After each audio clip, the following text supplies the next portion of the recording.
சிவராத்திரி அப்படின்னாலே ராத்திரி முழுக்க கண் முழிக்கக்கூடிய ஒரு விரத நாள் எல்லாருக்கும் தெரியும்.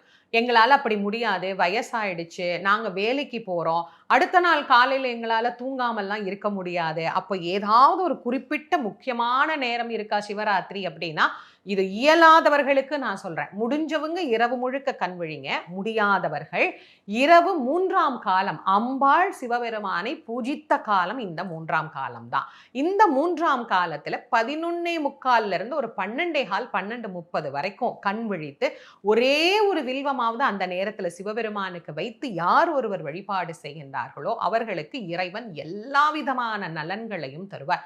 பொதுவா சிவராத்திரி விரதம் எப்படி இருக்கணும் அப்படின்னா, நம் மனதிலே இருக்கக்கூடிய ஆணவத்தை எல்லாம் அகற்றி இந்த விரதத்தை இருக்கணும். நான் செய்கின்றேன். இப்போ எல்லாத்தையும் காட்டிலும் பக்தியில கூட இந்த நான் அப்படிங்கிற எண்ணம் புகுந்துருச்சு. நான் தான் இந்த கோயிலுக்கு இத செஞ்சேன். நான் தான் இந்த கோயிலுக்கு